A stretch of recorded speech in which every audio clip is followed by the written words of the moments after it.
Assalamualaikum warahmatullahi wabarakatuh. Selamat malam pemirsa, bagaimana kabar Anda? Saya Pinky Dari hadir kembali menyapa Anda dalam kesempatan kali ini. Dan pemirsa, kalau kita bicara tentang kopi, wah siapa nih di antara Anda yang merupakan pecinta kopi?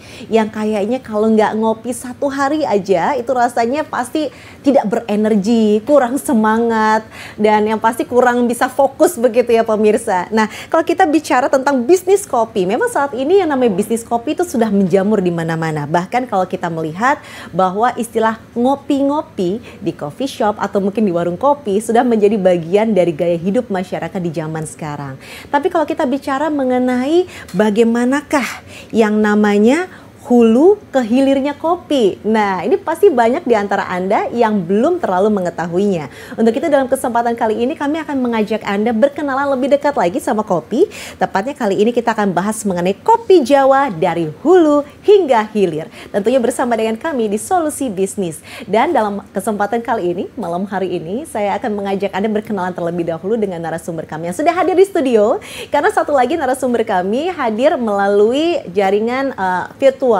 Jadi nanti kita akan menyapa secara langsung karena beliau tidak bertempat di Surabaya saat ini. Nah, langsung saja pertama saya akan menyapa, beliau adalah Pak Edi Purwanto selaku Waketum Bidang Pertanian dan Pangan Kadin Jawa Timur. Selamat malam Pak Edi. Selamat malam Mbak Pinky. Sehat ya Pak Edi? Alhamdulillah sehat Mbak Pinky. Puasa tetap semangat? Semangat terus. Tetap ngopi? Ngopi terus tiap hari. Wajib itu. Oh iya, biasa kalau ngopinya apa Pak? Waktu berbuka puasa atau pada saat lagi sahur? Mulai buka sampai sahur. Mulai paling buka, tidak, sahur? Saya ngopi sehari itu minimal ya 3 kali lah. Minimal 3 kali, meskipun 3 kali. Juga puasa Pak? Mesti puasa. Tidak mengganggu asam lambung dan lain sebagainya. Hanya merubah waktu aja. Hanya merubah waktu. Jadi memang kalau kita bicara tentang kopi, memang ada nih sosok yang seperti Pak Edi juga ya, yang rasanya kalau tidak ngopi hidup itu tidak lengkap.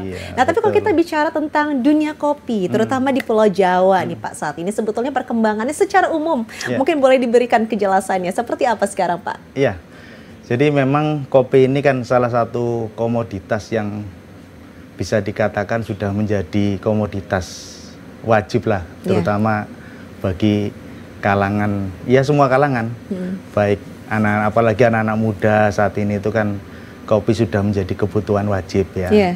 Dan memang bicara kopi ini perkembangannya secara umum ini perkembangannya terus mengalami tren peningkatan. Artinya peningkatan paling tidak dari sisi konsumsi. Walaupun kalau dari sisi produksi itu memang belum cukup linier dengan konsumsi. Saya katakan belum linier. Produksi kopi di Indonesia itu sampai tahun 2022 itu masih di kisaran 794-800 ton ya. Itu sebenarnya masih bisa ditingkatkan lebih banyak lagi karena kebutuhan akan kopi di Indonesia juga meningkat signifikan gitu ya.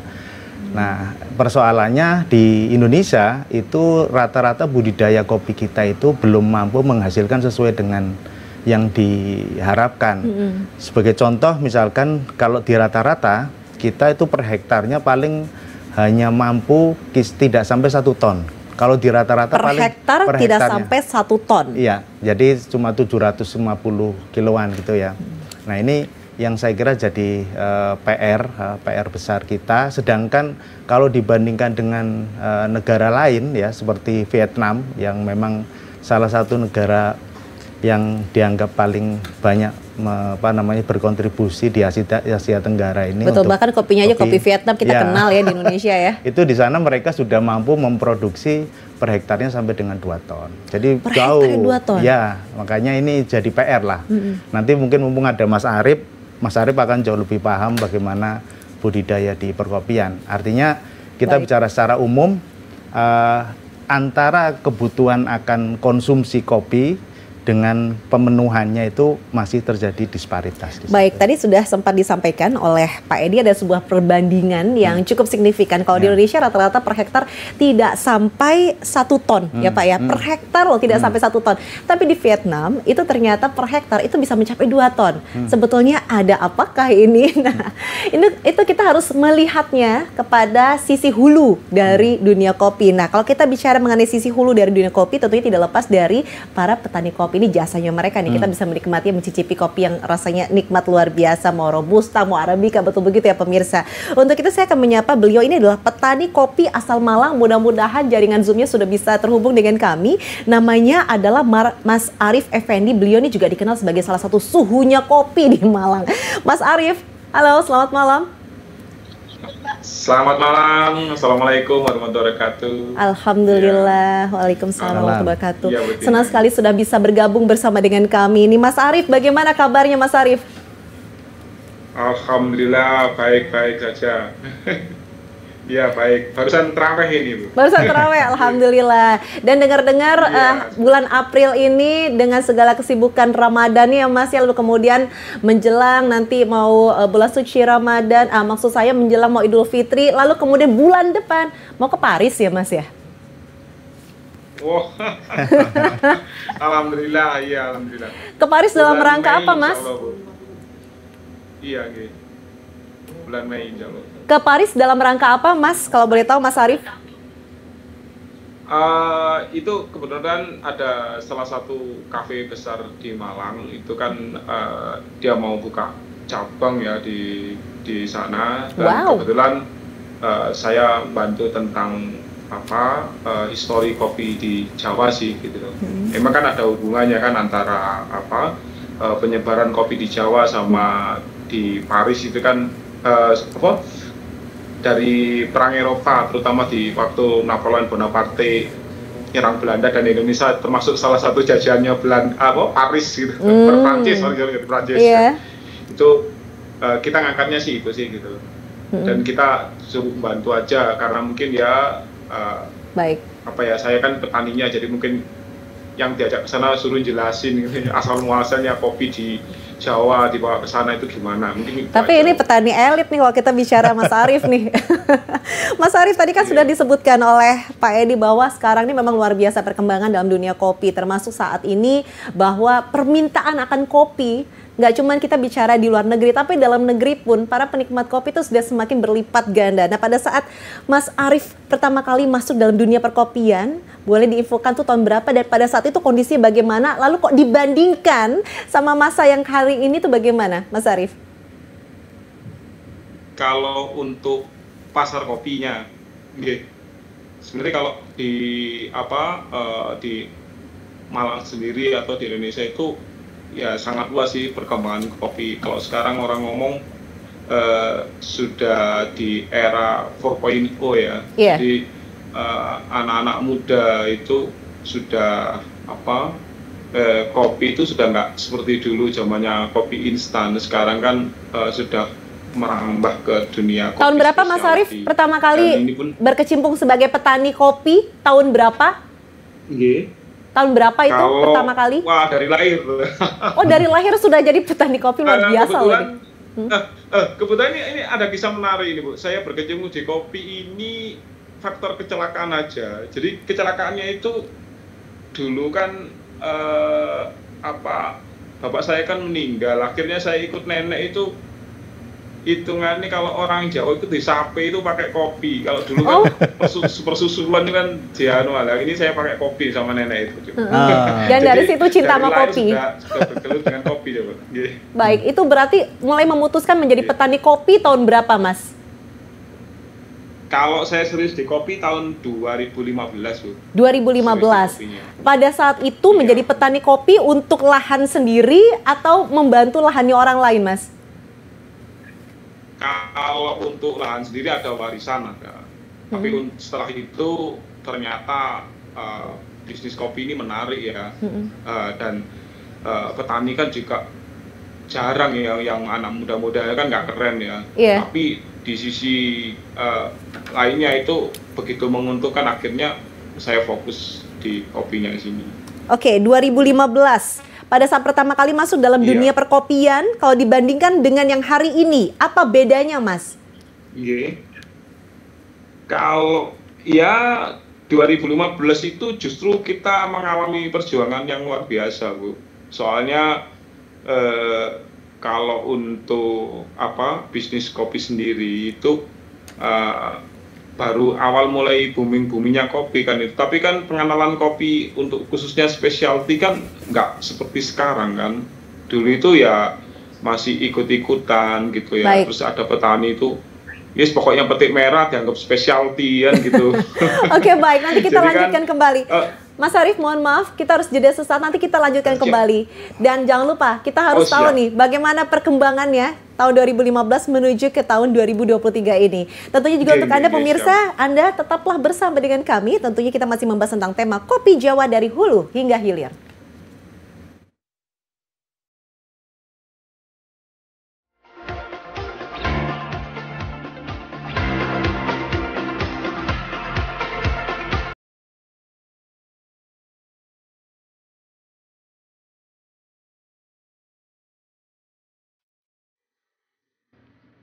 Pemirsa, kembali lagi dan tentunya kita masih membahas mengenai kopi Jawa dari hulu hingga hilir. Dan saat ini bersama dengan kami adalah Pak Edi Purwanto langsung dari studio JTV selaku Waketum Bidang Pertanian dan Pangan Kadin Jawa Timur. Dan hadir melalui Zoom ada Mas Arief Effendi selaku petani kopi asal Malang. Dan sekarang saya ke Mas Arief dulu yang berada di Malang. Mas Arief, tadi kan sempat dikatakan bahwa nyemplung ke dunia perkopian ini nggak sengaja begitu ya Mas ya. Tapi kan membutuhkan dedikasi tinggi nih dari tahun 2015 sampai dengan 2023. Nah, bolehkah saya tahu pada saat memutuskan jadi petani kopi saat itu, apakah itu sangat mensupport kesejahteraannya Mas Arief pada saat itu? Kalau untuk kesejahteraan tuh ya emang namanya berjuang itu ya ya luar biasa gitu kan ya. Terutama pengenalan kopi specialty itu di Malang itu kan juga masih jarang gitu kan ya. Dalam hal ini kalau kita ngacu ya ini mungkin kalau masalah kesejahteraan ya itu kadang pemerintah di kita ini kan salah kiblat ya. Kalau Pak Edi tadi kan ngomong hasilnya petani Vietnam itu bisa sampai 2 ton atau apa gitu kan. Di sana itu kalau menurut saya karena beda kebijakan kan sosialis ya, anak istri kan ditanggung negara lah. Kalau di kita kan anak istri kan ditanggung diri sendiri. Sedangkan kontur tanahnya kan juga naik turun gitu kan ya. Kalau misalkan dari segi operasional juga tinggi banget. Ini kalau di kopi ini ya perjuangannya luar biasa. Kalau untuk dari hasil, ini beda lagi.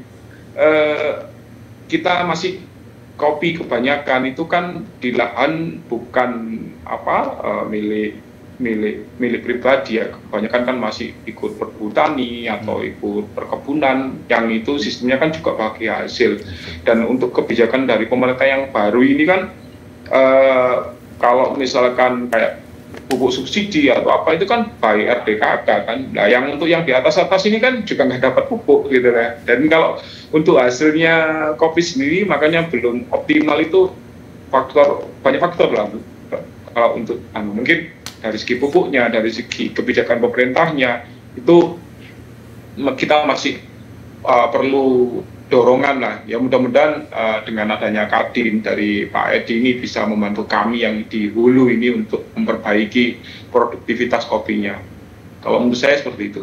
Baik, kita kembali lagi ke Pak Edi. Pak Edi tadi sempat disebutkan yang salah satu yang disentil tadi sama Mas Arief adalah masalah kebijakan dari pemerintah sendiri begitu. Dan termasuk juga salah satunya adalah pupuk subsidi itu ternyata tidak merata begitu Pak. Yang gampang dijangkau dapat, tapi yang justru yang dalam-dalam yang tinggi-tinggi itu malah susah untuk mendapatkannya. Dan begitu juga dengan masalah kesejahteraan ternyata juga masih menjadi sebuah pekerjaan rumah ya, masih menjadi PR untuk bagaimana caranya supaya para petani ini bisa hidup sejahtera. Karena katanya kalau di-compare sama Vietnam kayaknya nggak bisa nih, karena kalau di Vietnam itu anak cucu jadi ikutan, anak istri itu katanya di dalam perlindungan pemerintah begitu. Betul. Jadi petaninya bisa bekerja all out. Tapi kalau di Indonesia tidak seperti itu. Bagaimana nih Pak Edi? Iya memang betul. Artinya sistem aja sudah berbeda ya.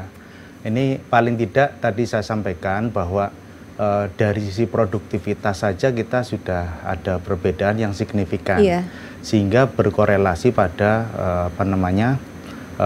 produksi dan yang jelas nanti di hasil dari budidaya itu sendiri. Ya ibaratnya kalau 1 hektar itu menghasilkan 1 ton, kalau dibandingkan dengan 2 ton juga sudah jelas berbeda sekali jauh. Nah ini saya kira yang tadi Mas Arief sampaikan ada banyak faktor ya. Kenapa sih produktivitasnya masih belum tinggi? Ya satu karena tadi pupuk aja kita untuk kopi itu kan tidak seperti tanaman pangan. Tanaman pangan itu masih menggunakan mekanisme subsidi kan begitu. Nah sementara di kopi ya harus mencari sendiri, itu sudah biaya sendiri, artinya menambah kos di situ. Kemudian belum lagi tadi yang Mas Arief sampaikan bagi hasil, rata-rata kan petani kita untuk kopi itu bukan pemilik ya. Iya. Ini juga harus dipertimbangkan. Kecuali kayak Mas Arief tadi kan dapat warisan ya. Tapi kan tidak umum, yang seperti tidak umum. Sehingga bisa dikatakan production cost-nya itu kan jadi tinggi. Ketika production cost tinggi, sementara harga jualnya juga tidak terlalu bagus, ya otomatis keuntungan yang didapat oleh petani menjadi sangat tipis, bahkan bisa jadi BEP atau kadang pada situasi tertentu merugi. Nah ini pada situasi demikian memang pemerintah harus hadir.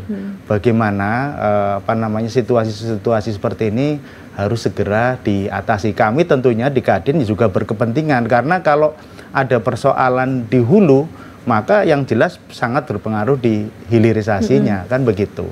Ya kami tentunya pada kapasitas mengingatkan pemerintah bagaimana supaya kebijakannya lebih pro pada teman-teman petani kopi. Tapi pernah Pak, sudah disampaikan kepada pemerintah? Kita tentunya sudah menyampaikan, karena memang kita ada saluran untuk menyampaikan, paling tidak butuh effort khusus lah. Kita ada diskusi-diskusi yang cukup panjang dengan teman-teman di pemerintahan supaya bisa mengurai persoalan-persoalan terutama di hulu yang sekarang dikeluhkan oleh petani. Karena kami juga di Kadin punya konsentrasi harus peduli pada kondisi di hulu. Sekali lagi, kalau ada persoalan di hulu pasti akan berpengaruh pada di hilirnya. Oke, kalau kita berbicara tentang hulu bermasalah pasti kena di hilir ya. Berarti kita balik lagi kepada kesejahteraan petani begitu. Petani adalah yang bercocok tanam, menghasilkan kopi, lalu kemudian menjual. Nah, berarti dapat untungnya kan dari menjual. Tapi kalau dari pihak Kadin sendiri biasanya melihat selama ini bagaimana Pak? Lebih banyak dari pebisnis itu, pengusaha ambilnya tuh dari petaninya langsung atau dari tengkulak Pak biasanya? Ya, praktek di lapangnya itu kan salah satu yang masih menjadi persoalan juga panjangnya rantai distribusi ya. Jadi mulai dari panen petani kemudian masuk ke tengkulak dulu, dari tengkulak masuk ke pedagang besar ya, pedagang besar masuk ke yang lebih besar lagi. Nah, baru kemudian dilempar ke pasar kan begitu. Ke pasar pun kan tidak otomatis langsung masuk ke konsumen. Jadi saya katakan rantainya menjadi sangat panjang. Belum lagi kalau kita bicara ekspor juga demikian. Nah, ini memang PR besar kita, bagaimana ya kami di Kadin yang memang menaungi teman-teman pelaku usaha memberikan sebuah penyadaran bahwa ketika berusaha di bidang ini, maka kita harus lebih peduli. Artinya lebih peduli ya salah satunya bagaimana kita itu bisa memberikan bantuan yang lebih layak lah untuk teman-teman petani yang memang berada di sektor hulu itu, gitu Mbak. Baik, berarti upaya yang bisa dilakukan tuh seperti apa Pak agar rantai ini, distribusi ini tidak terlalu panjang? Ya, salah satu yang kita dorong itu kan bagaimana satu tentunya edukasi dalam hal budidaya yang lebih baik lagi gitu kan, supaya bisa memproduksi yang lebih bagus dari taruhlah cuma 750 kilo bisa naik ke 1 ton atau yang sudah 1 ton bisa naik lagi ya. Tentunya kemudian dari sisi pembiayaan, permodalan ini juga persoalan, karena dari sisi permodalan selama ini kan ya kita tidak menyalahkan karena teman-teman petani juga selama ini banyak tergantung permodalnya pada teman-teman tengkulak di situ ya, otomatis kan. Loh, tengkulak itu kan berarti yang beli barangnya petani. Ya. Kalau modalnya dari mereka, loh berarti di bawah kontrol tengkulak dong pada akhirnya. Ya kalau dimodali berarti kan baliknya panennya juga kembali ke yang modali kan begitu. Oh jadi di situ permasalahannya. Itu jadi baik. Otomatis kan ini juga perlu kita urai bagaimana supaya lebih berkeadilan lah, lebih berkeadilan. Baik. Nah, paling tidak kami di pelaku usaha memberikan penyadaran bahwa sekali lagi yang kami tekankan adalah hulu ini adalah sebenarnya jantung dari bisnis kita. Karena jantung dari bisnis ya jantungnya ini harus dirawat supaya tidak sampai bermasalah, kan begitu. Baik, nanti kita lanjutkan kembali, Pak Edi, luar biasa. Hulu adalah jantung dari bisnis, supaya jantungnya sehat, maka hulunya ini jangan sampai bermasalah. Supaya kesehatannya sehat, maka jantungnya harus dijaga. Yaitu mereka-mereka yang berada di hulu ini. Nah, ada satu hal yang menarik dari Mas Arief selaku petani kopi, yaitu kopinya Mas Arief ini, pemirsa, ternyata sempat dicicipi oleh Dubes Uni Eropa dan katanya enak. Nah, kira-kira kopi apakah itu? Nanti kita akan bahas lebih lanjut di segmen berikutnya. Tetaplah bersama kami.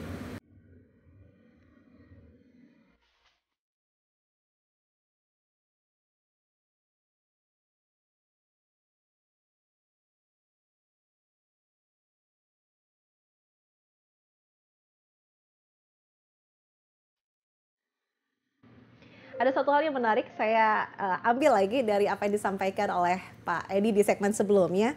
Hulu itu adalah jantungnya bisnis. Jadi supaya bisnisnya sehat, maka hulu yang merupakan jantung itu harus dirawat. Nah, sekarang kita ke hulu lagi. Kita menuju ke Mas Arief. Mas Arief masih bersama dengan kami ya. Baik Mas Arief, dengar-dengar produk kopinya Mas Arief nih ada yang sudah dicicipi oleh Dubes Uni Eropa. Katanya enak Mas Arief. Itu kopi apa kalau boleh tahu? Sebenarnya kan gini, kalau yang untuk dicicipi Pak Dubes itu kan ini sebenarnya kopi sudah lama juga gitu loh. Ini kita kopi kan tinggalan dari zaman Belanda dulu kan. Jadi kalau orang bilang itu dulu tipika, kalau orang sini kan namanya kopi Jowo kan. Ya itu yang coba kita angkat kembali tentang kopi itu. Dan ini yang membuat kami semangat beberapa tahun ini itu terutama di kopi Indonesia. Makanya saya berterima kasih banget sama difasilitasi Kadin untuk ketemu sama Dubes Uni Eropa, kita diajak makan malam. Itu yang membuat saya semangat itu produktivitas kita genjot, terutama kita belajar untuk sistem tanam pagar gitu kan, jadi tanamannya kayak seperti yang di Brasil, terus pemupukan dengan yang lebih maksudnya lebih intensif, itu yang membuat produktivitas kita mudah-mudahan bisa yang seperti diharapkan lah, walaupun nggak sampai 2 ton, mudah-mudahan untuk sekarang di angka 1 ton atau 1,2 itu per hektar insya Allah bisa. Dan mudah-mudahan ke depan dengan menurunnya kopi Vietnam 3 tahun ini, di data saya itu kan ada sekitar 6% kan turunnya. Terus kopi Brasil juga sama, beberapa tahun ini kan kena anomali cuaca sehingga kopinya kan beku, kena frost itu. Kopi Brasil turun banget. Itu mudah-mudahan 2 tahun ini ya petani kopi agak sedikit tersenyum lah gitu. Cuma masalahnya yang jadi kendala di hulu ini bukan masalah rasanya, bukan masalah produktivitasnya, tapi tingkat petani muda yang hanya 20% ini. Ini saya ini di sini genjoti anak muda yang mau kembali ke lahan. Nah itu repotnya kan gitu. 2 tahun ini soalnya harga kopi kan juga udah naik kan gitu. Dan konsumsi di dalam negeri pun tentang kopi, kalau dulu kan per kilo 200.000, 300.000 orang kan kopi apa itu. Tapi kalau sekarang ini dalam negeri pun udah mau lah menerima dengan kopi yang mahal gitu, mau menghargai petani lah ya. Ya itu mungkin alhamdulillah seperti itu. Ya, Mas Arief tadi sempat mengatakan bahwa di areanya Mas Arief itu petani muda hanya sekitar 20%, betul begitu ya Mas Arief? Dan Mas Arief berusaha untuk menggenjot petani-petani muda lainnya supaya bisa berkarya, supaya bisa produktif begitu. Berarti selain 20% itu petani yang seperti apa Mas Arief? Mungkin boleh digambarkan? Ya sudah tua. Ini makanya kami sudah mencoba alih teknologi ya. Jadi ya pemerintah dalam hal ini Dinas Pertanian pun juga sudah mulai mikir ya, udah punya mereka berupaya untuk pemupukan kompres itu sudah kalau yang di luar kopi ya udah ada yang pakai drone, ada yang pakai apa gitu. Ya mudah-mudahan untuk apa ya, menutup kekurangan tani ini ya, soalnya kan 80% itu kan juga usianya sudah 50 tahun ke atas. Baik. Yang 20% ini kan apa ya, ada yang nggak lulus sekolah, ada yang emang nggak ada pilihan gitu loh, di mana-mana ditolak, akhirnya petani jadi apa, supaya bisa makan gitu ya. Dan yang untuk ke apa, maksudnya kayak saya ini yang muda ini terjun ke dunia pertanian itu ya mungkin cuma 1% yang benar-benar dari hati gitu kan. Baik. Repotnya kan gitu. Baik, Mas Arief, itu berarti menghadirkan para petani-petani muda yang memang melakukan pekerjaannya dari hati. Itu yang menjadi salah satu upaya yang harus dilakukan. Nah, tapi kalau dari Mas Arief sendiri saat ini memiliki lahannya sampai dengan berapa hektar dan bagaimana dengan hasil produksinya saat panen? Per hektar bisa mencapai berapa di Mas Arief? Kalau untuk kita ini yang saya sendiri itu kan ada warisan, tapi warisan jangan dianggap warisan tanah gitu ya. Ini kan bukan milik saya, miliknya pemerintah kan tanahnya. Cuma kita kan ada lahan garap itu sekitar 6 hektar sih. Tapi kalau misalnya ke depan itu ada insya Allah 14 totalnya semuanya. Per hektar menghasilkan berapa, Mas? Kalau rata-rata itu kalau sekarang ini ada yang permajaan, yang produktif kan masih baru Bu ya. Kita permajaan ada tahun 2019 dengan Long Berry, 2020 itu Yellow Katura, terus Blue Mountain itu 2021. Tapi yang produktif, benar-benar produktif itu baru 3 hektar itu baru produktif, benar-benar produktif yang udah lama sih ya. Itu per hektarnya bisa lah mencapai di angka 1 ton lah per hektarnya.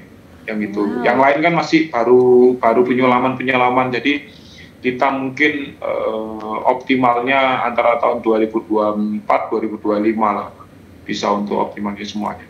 Baik. Untuk pemasarannya, Mas Arief, untuk pemasarannya, ini Mas Arief memasarkannya kemana? Ke Tengkulak kah? Atau langsung ke pebisnis atau pengusaha besar?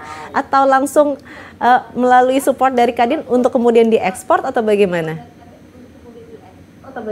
Ini alhamdulillah kita yang untuk dapat support dari Kadin juga. Terus kalau untuk alhamdulillah ya, karena kita dari pertama sudah fokus di kualitas ya, akhirnya beberapa kafe-kafe besar di Indonesia ini kita bisa geser kopi Brazil gitu ya. Dulu waktu kopi masih murah itu kan banyak kafe-kafe besar seperti kalau di Malang ini kan ada Fusco, terus ada Dunia Kopi, ada apa, itu kan dulu pakai kopi dari luar kan, dari Brazil itu kan ya. Terus kita nyoba, kita juga selalu upgrade untuk tentang kualitas, kita sendiri SDM-nya juga kita sekolahin gitu kan, SDM di kita. Akhirnya terutama untuk prosesor itu kan kita terus update tentang perkembangan proses kopi kekinian itu seperti apa. Akhirnya kita bisa dari kualitas kita yang lebih baik ini, kita bisa geser-geser kopi luar negeri di kafe-kafe besar di Malang dan hotel-hotel. Insya Allah hotel bintang 5 di Malang itu kopinya dari kita semuanya, insya Allah. Hotel bintang 5, terus kafe-kafe terbesar di Malang itu dari kita semuanya. Dan mereka pun membantu petani itu bahkan dengan sistem nilai kontrak ya. Jadi kita merasa terbantu juga. Jadi misalkan kebutuhannya per tahun berapa, kan mereka kan butuh konsistensi ya, konsisten rasanya itu loh kan. Soalnya kan kalau kopi nyarinya ngawur kan rasanya kan kayak roller coaster kadang-kadang nggak enak gitu kan ya. Baik, Mas Arief ini bisa masuk, maaf Mas Arief, ini bisa masuk ke kafe besar, ke hotel, itu berarti dari Mas Arief sendiri langsung direct ataukah ada yang makelarin gitu Mas? Mungkin dari Tengkulak atau dari orang lain begitu? Itu ini dibantu Kadin. Oh, dibantu Kadin? Malang. Wah, keren. Baik, terima kasih Mas Arief. Nanti kita lanjut lagi. Saya sekarang menuju ke Pak Edi dulu. Pak Edi ini luar biasa, 20% yang muda, tapi yang bekerja dengan hati cuma 1%. Yeah. Yang lainnya di atas 50 tahun, Betul. konvensional. Yeah. Yang pasti 1 hektar nggak nyampe 1 ton. Tapi ini keren ya, Pak. Yeah. Bagaimana beliau sudah berhasil dari 3 hektarnya rata-rata mencapai 1 ton untuk panennya begitu. Betul. Nah, kalau kita melihat yang seperti Mas Arief ini, apakah masih bisa dibibitkan lagi, dikembangkan lagi? Karena tadi katanya Mas Arief salah satu yang disebutkan adalah ini atas jasanya Kadin. Betul. Ya ini makanya yang disampaikan Mas Arief tadi itu sebenarnya problem umum. Problem umum yang dihadapi di dunia pertanian kita. Jadi persoalan mendasar di kita adalah SDM. Jadi anak-anak muda kita itu sudah tidak tertarik untuk masuk ke dunia pertanian. Termasuk juga impact-nya untuk budidaya kopi. Ini makanya tadi Mas Arief sampaikan bahwa sebenarnya persoalan besar kita itu di SDM. Ini yang kemudian kami dorong bagaimana anak-anak muda itu melihat bahwa pertanian ini adalah sebuah bisnis yang seksi. Nah, untuk seksi ya? Ya, bisnis yang seksi. Artinya kalau kita bilang bisnis yang seksi tidak sekedar jargon, tetapi kita coba fasilitasi supaya mereka melihat sendiri, sadar sendiri bahwa ketika terjun di dunia pertanian, ketika terjun di dunia kopi seperti Mas Arief ini memang nyata. Ada impact yang jelas. Makanya kayak Mas Arief, ketika kami dari Kadin mendapatkan permintaan dari Pak Dubes Uni Eropa, sebenarnya banyak yang hadir ke Kadin Jatim itu yang menemui kami itu sampai tahun ini 2022 ada 16 dubes. Ya. Kenapa kok akhirnya yang muncul namanya adalah Mas Arief? Ya, karena Mas Arief ini termasuk salah satu role model anak milenial, anak muda milenial yang memang betul-betul bekerja dari bawah. Nah, ini bekerja dari hati itu tadi ya. Oleh karena itu kan ketika kami hadirkan ini loh, ada contoh anak muda yang mau terjun di bisnis kopi dan memang ya mohon maaf dalam katakan beliau berhasil. Baik, nanti kita lanjutkan kembali Pak Edi. Luar biasa, kopi adalah bisnis yang seksi. Anda mau terlihat seksi, masuklah di bisnis kopi, jadilah petani kopi. Kami akan segera kembali sesaat lagi.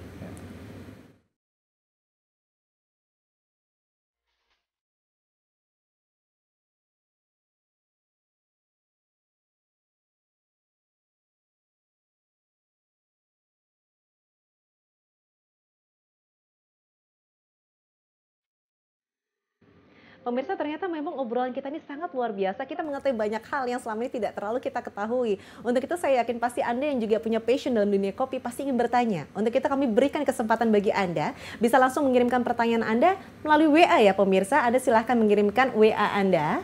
Kami akan menghadirkan nomornya sesaat lagi. Dan setelah itu jangan lupa sebutkan pertanyaan ini dari siapa, di mana, dan pertanyaannya juga untuk siapa. Nah, ini sudah kami hadirkan di 081358161388. Baik, itu adalah nomor WA-nya. Yuk langsung diketik pertanyaan-pertanyaannya, insya Allah nanti akan dijawab sama Pak Edi, akan dijawab juga sama Mas Arief.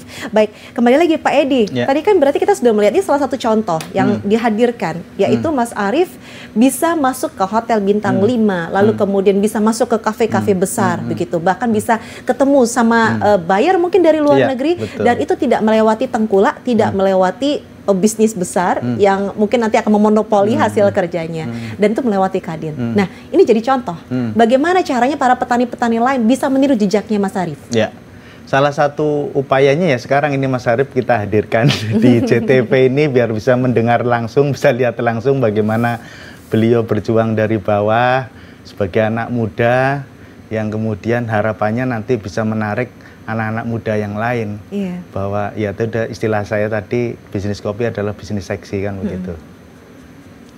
Dan berarti caranya apa yang harus dilakukan? Kalau misalnya saat ini ada yang menyaksikan dan merasa saya bekerja dengan hati kok, cuman memang saya tidak tahu di bagaimana caranya membudidayakan supaya hasilnya bisa kayak Mas Arief. Satu hektarnya bisa rata-rata 1 ton kan sekarang dari yang 3 hektar itu tadi.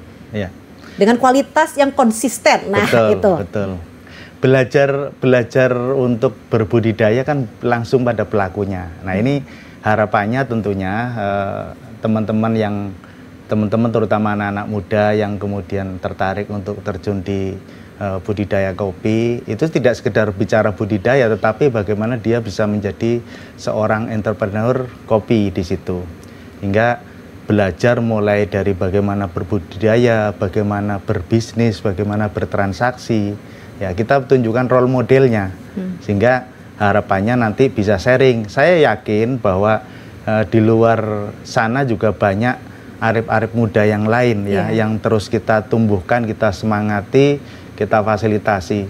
Karena di Kadin sendiri kita ada program ini ya, program yang betul-betul kita kita dorong di situ, mulai dari peningkatan kapasitas SDM melalui Kadin Institute, kemudian juga rumah kurasi. Nah, rumah kurasi itu bagaimana mengkurasi produk. Jadi teman-teman yang budidaya kopi kemudian sampai diajari sampai jadi kopi yang sudah kemasan gitu, supaya betul-betul mereka menghadirkan produk yang memang layak jual. Layak jual itu tidak sekedar layak jual saja, tapi memang bisa terjaga kualitas, kemasannya oke, ya tampilannya juga oke, harganya kompetitif, seperti itu. Itu di rumah kurasi. Kemudian juga yang kemudian kita lihat sudah berorientasi ekspor, kita dorong ke sana, kita juga ada namanya ekspor center.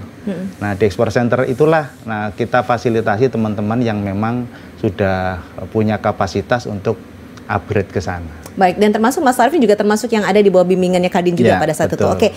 Nah, kalau kita bicara tentang kopi, pecinta kopi tidak hanya mereka yang menikmati kopi, tapi ada juga para pejuang-pejuang kopi. Kalau kita melihat saat ini ada pendekar kopi, ada barista kopi, dan banyak lagi lainnya. Mereka adalah orang-orang yang sangat concern dan sangat cinta sama kopi.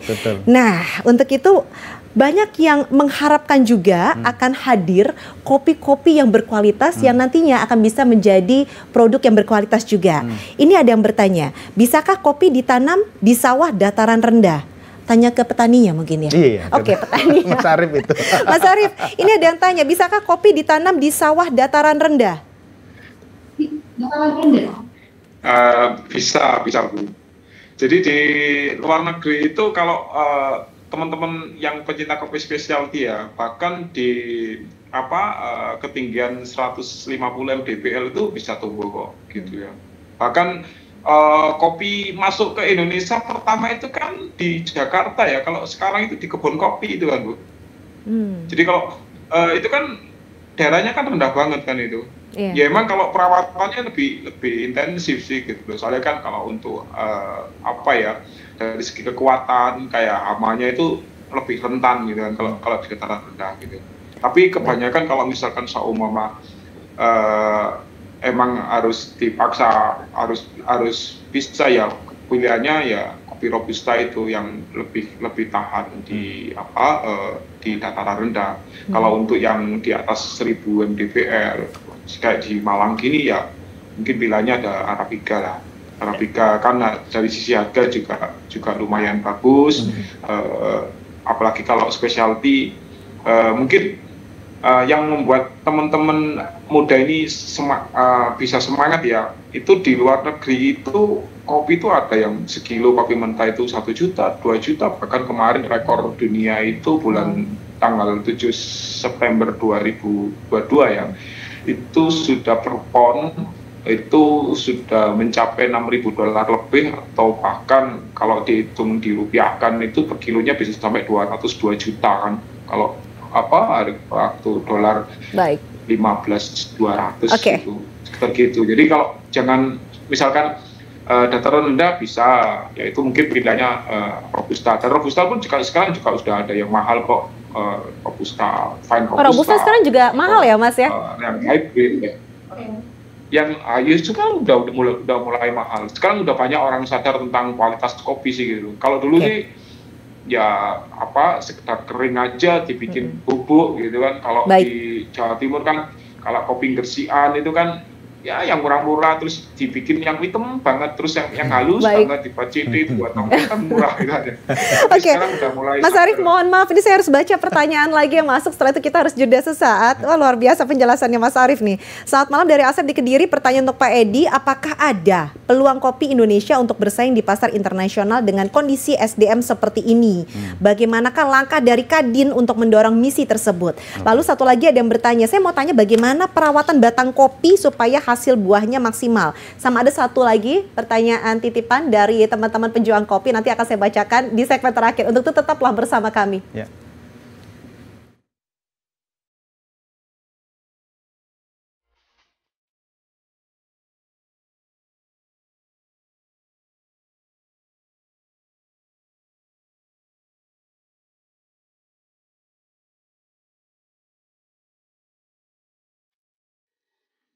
Segmen terakhir ini waktunya sangat singkat, jadi saya mohon berkenan jawabnya juga singkat-singkat. Silakan Pak Edi yang pertama, monggo. Baik, ya kalau pertanyaannya adalah peluang masih terbuka lebar ya. Buktinya bahwa kebutuhan akan kopi terutama Arabica ya. Jadi kalau di luar negeri itu memang banyak permintaannya di Arabica. Ya, kalau Robusta lebih banyak di pasar dalam negeri. Iya. Nah, di Karena Jawa kalau nggak pahit berarti bukan kopi. semuanya pahit ya kalau kopi, apalagi tanpa gula.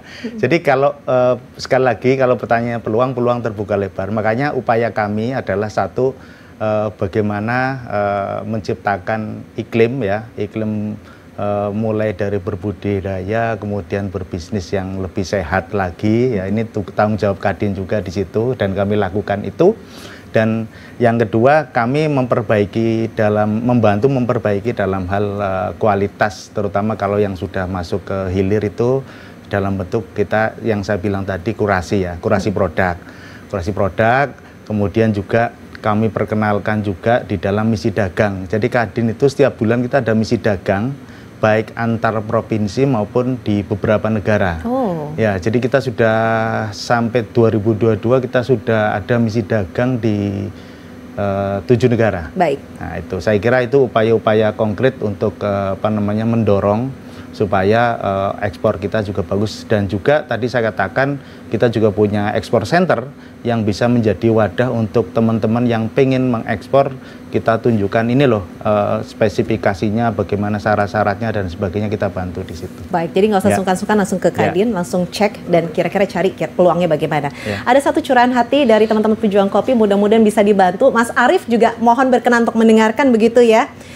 Pertanyaan begini, langkah apa atau kiat apa yang bisa ditempuh untuk membuat kesinambungan antara petani, barista untuk menciptakan market yang bisa berkembang dan bersinergi? Karena banyak juga beberapa pejuang yang memang ingin mengedukasikan ke junior barista masalah keilmuan, sedangkan bahan yang akan dijual atau disajikan itu seolah tidak layak. Jadi kualitas kopi yang beredar di market itu kebanyakan justru bukan yang kualitas terbaik. Nah, mungkin Mas Arief boleh kasih pandangannya singkat saja, nanti dilanjutkan sama Pak Edi. Silakan Mas Arief.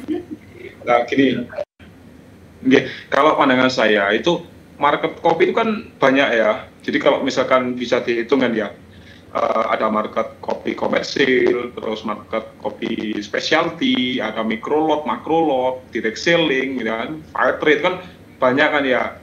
Mungkin petani di Indonesia ini masih familiar banget hanya untuk pasar komersil. Jadi kopi asal kering saja. Jadi kan kalau misalkan acuannya komersil kan kalau Arabica kan itu kopi Brasil ya, di New York Stock Exchange. Kalau Robusta kan di London, itu Robusta Efek London ya.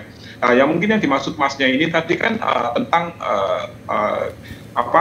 sinergi ya antara petani kopi, barista itu.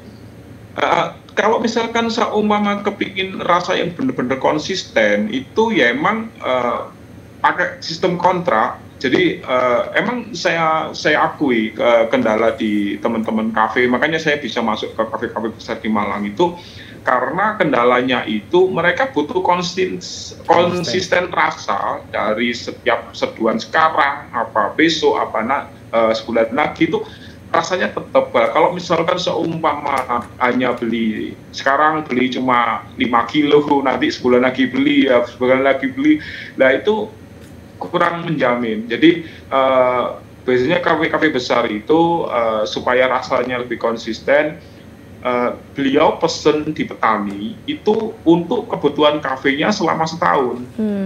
Dalam hal ini barusan tadi kita ada 5 kontrak untuk panen tahun ini di salah satu kafe terbesar di Malang. Itu, misalkan saya full wash yang untuk espresso base gitu ya, itu persen 600 kilo yang baik Mas Arief.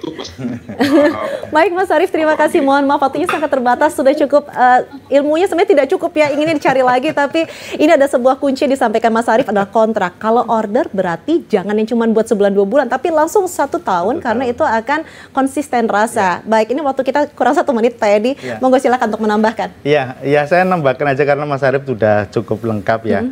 bahwa konsumen kita ini survei ya Mbak, hasil survei terkait dengan kopi ini, memang pilihan terhadap kafe itu yang tertinggi adalah karena kopi itu enak. Iya. Ya, kemudian itu ada 79,31%, kemudian baru harga terjangkau, kemudian nyaman, ya, banyak variasi, promo menarik dan seterusnya. Itu tentunya kalau teman-teman barista di sini yang pengen mendapatkan kualitas kopi yang kualitas sesuai dengan diharapkan, tadi Mas Arief sudah sampaikan, memang harus ada kolaborasi langsung dengan teman-teman kelompok tani dan koperasi tani. Baik. Ini yang kita dorong, Mbak. Baik, kalau begitu luar biasa. Kami ucapkan terima kasih untuk Mas Arief Effendi. Sukses ya Mas Arief untuk perjalanannya nanti di bulan Mei akan menuju ke Prancis. Mudah-mudahan bisa mengharumkan nama Indonesia dan tentunya bisa mengangkat para petani kopi yang ada di hulu ini. Dan juga kami ucapkan terima kasih untuk Pak Edi Purwanto dari Kadin Jawa Timur. Jangan pernah bosan Bapak untuk bisa mencari Mas Arief yang lainnya dan kemudian bisa diperkenalkan di mata dunia. Baik, kalau begitu pemirsa, sekarang adalah saatnya buat saya Pinky Daria untuk pamit undur diri. Aduh, mohon maaf, ada beberapa pertanyaan yang bahkan sudah terbaca belum terjawab, tapi nanti insya Allah kami akan share kepada para narasumber agar bisa dijawab secara langsung. Dan yang pasti terima kasih banyak untuk perhatiannya. Saya pamit undur diri. Selamat malam. Wassalamualaikum warahmatullahi wabarakatuh.